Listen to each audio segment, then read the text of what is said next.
Hey guys, what's going on? Welcome back to another video, welcome back to the channel. I hope you're all doing well. Today I'm gonna be checking out a microphone. So back in November of 2018, a company called Fifine, I think. I watched some other reviews on this microphone and everybody had a different pronunciation for it. So the actual company name, logo, whatever is on the screen for you now. Anyways, so yeah, back in November 2018, they hit me up. Wyatt, would you like for us to send you this microphone for you to check out, show to your viewers, do a review on, talk about a bit? And I mean, come on, who the hell am I to refuse free stuff? Yeah, send the microphone. Let's go. Let's check it out. Let's do it. Why not, you know? So the microphone arrived and I sat on it for a few weeks. I'm thinking to myself, look at the content we have here on the channel. It's, you know, primarily drum covers, drum lessons, stuff like that. Why does this microphone, why is it relevant for my viewers? Why would you guys even care? And then it hit me. Here we go, story time. So back in grade 10, I'm attending high school. If you guys have seen my Q&As, you know a little bit about this time in my life. And this is also when I happened to decide that music is gonna be my thing, my career. I'm gonna be a drummer. We're gonna make that happen. In the beginning, in the early days, I'm trying to figure out how the hell I'm gonna do this. How I'm gonna break into the industry. How do I get into a band? Everything. There's so many questions going through my head. I'm sure there's definitely some of you watching this video that are right now at the same point that I was in grade 10, feeling some of those emotions and trying to figure out sort of what's next. Well, this video is not about what to do next. Maybe I'll do one like that in the future. This video is to explain one of the things I tried. I thought to myself, okay, so there's a bunch of guys at the school here that I keep having over to my place, well, my parents' place at the time. We're going down to the basement, we're playing the drums, they're playing guitar, we're jamming out, we're trying to write stuff. It's kind of working, but not really. A lot of the guys will show up for one jam session and then from there on out, you know, every time you ask, gotta hang out with the girlfriend, gotta go to the party, doesn't really care about going to practice session, whatever it is, right? So dealing with all this frustration, I'm thinking to myself, all right, I gotta get away so that I can filter through all these people and figure out which one will stick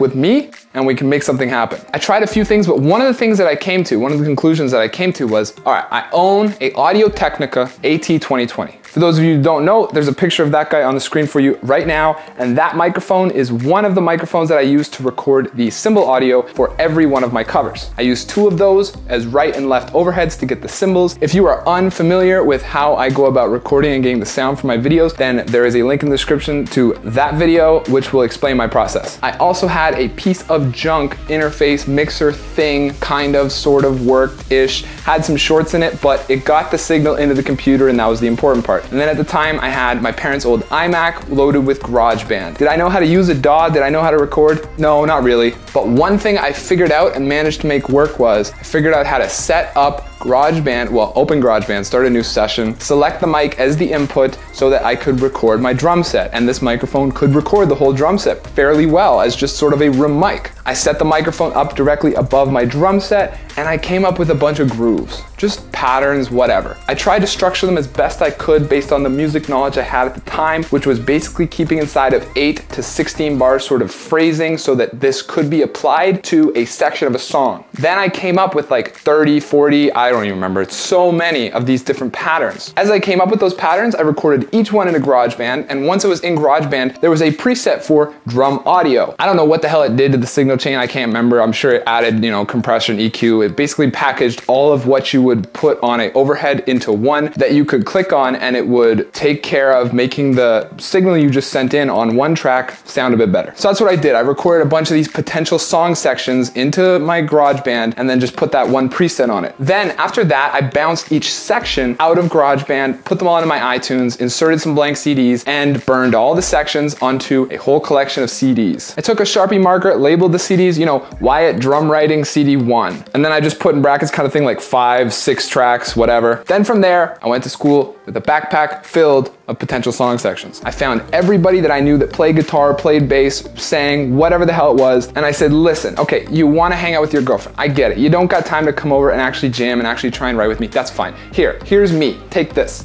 CD, go home, put that on loop, jam, you know, just on your amp over top of it, come up with some stuff. If you like it, if you like some of the things you come up with, you think that we could go somewhere with this, then hit me up, come over, and we can start to add on to it. So I got a couple guys hitting me up, and then it went from there. We eventually, a couple of us wrote some songs. I started my first band from that. That band turned into my second, so on and so on. And maybe we'll talk about sort of my history with all of that in another video, but we gotta stay focused on this microphone. Coming back to the mic, I told you this story because that was the application that hit me. I was like, okay, this mic that they're sending me, it's a USB microphone. Someone who doesn't have any gear but a computer can use this microphone to do something similar to what I just said. Another great example would be, even to this day, I have on me my iPad mini at all times, and if I am jamming, even if I'm learning another song and I'm jamming and I play a variation on what the actual riff is in that song that I'm learning, and I really like the pattern that I came up with, I open my voice memos app and I record it into it so that I always have a stack of potential sections, potential grooves that I can send a guitarist and work on and develop into songs. So circling all the way back around, that was the application that I came to with this microphone. That's how I feel that this microphone could be useful to you. But this was just in theory. I hadn't tested the mic yet. That's what we're gonna talk about here. I've tested the mic at this point. I'm gonna talk about my findings, talk about my review of this, talk about some of the other products that are on the market that are comparable to this and compete with this, and if this is truly a good value buy. So the actual microphone and what it looks like is on the screen for you right now. I couldn't find anywhere if this is a condenser microphone. However, based on its performance, I believe it is a large diaphragm condenser microphone. It has a 16mm capsule. Quickly talking about some of the features, the specs that this guy includes, we're just gonna go through the list here. It does support a driverless plug-and-play USB, so you can connect this to a Windows-based or a Mac OS X-based computer and use this with your DAW or as your mic input in the computer, whatever you need to do. And not as important, but I will note that this guy actually will plug directly into your PlayStation, and you can use this as a PlayStation 4 mic. It doesn't list compatibility with Xbox One, but I've tried it with my PlayStation 4, it works great. So under a subheader that they have listed as have better gaming audio and podcast experience, not the greatest title, but underneath this subheader, they have listed here in point form. The first one is full metal construction, withstands accidental drops. Next point is weighty anti-slide stand, provides vibration noise proof. The build quality in this microphone, we're gonna talk about a little bit more later, but I wasn't impressed with it at all. Next point is height and angle adjustment feature, gives more flexibility to set sweet pickup angle. So with that, no, it's not. I mean, yes, it is, but the clip broke the first time I tried it. I didn't tighten it very far. It's made of plastic. I tightened it until it felt snug, and then it fell forward. I tightened it a little bit more and it fell forward again, and that was it. The clip was done. I had to use the actual mic clips for my Audio-Technica AT2020 because this one broke instantly. The next point is volume dial for handy adjustment. This is true. There is a volume dial on it, and I've discovered that that volume dial, not only does it control the microphone's self-monitoring 1/8 inch port out the back, but it also controls the input gain. So using this microphone, that volume dial is the first gain stage in your signal flow. Not a big fan of that, but what do you expect from a USB microphone? The next point I already kind of covered, it's just live monitoring. Yes, there is, as I mentioned, that 1/8 inch port out the back of this microphone, so you can plug headphones directly into it and hear yourself as you talk, which is sweet for gaming. The last 2 points I will add here is they have listed good signal noise ratio, and customized integrated circuit ensures remarkably low noise floor. I disagree with that completely. It didn't seem to measure up very well. It picked up everything. Okay, so that's it for what they're claiming and what I personally think of their claims based on my first impressions. Now let's get into actually testing this guy. I performed 2 tests. One where I set up my drum set and the microphone in a similar orientation to how I did all those years ago when I wanted to track my drum set into GarageBand. I just put the mic on a boom stand using one of my Audio-Technica AT2020 clips directly over the snare drum, and I went ahead and played. You'll notice here that I also put directly beside it an Audio-Technica AT2020. Now, the 2020 we are going to compare this guy to. Why did I decide to compare it to the 2020? As you guys know by how I've been ranting about that mic, I love it, first of all. Second of all, the Audio-Technica AT2020 does come in a USB configuration. So I felt that because I have it on hand, and because it does come in USB, and because the price points are kind of similar, that we can use that as a benchmark and compare them directly to one another. So let's get to playing. Let's hear what this sounds like picking up my kit. I will cycle back and forth between the Audio-Technica AT2020 and between the Fifine USB mic.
Okay, so that's how it measured up at the drum set. The next test I will perform for you is with my voice. We're gonna check out how well this guy can pick me up and how far away I can get with it still registering some kind of signal in comparison to the AT2020.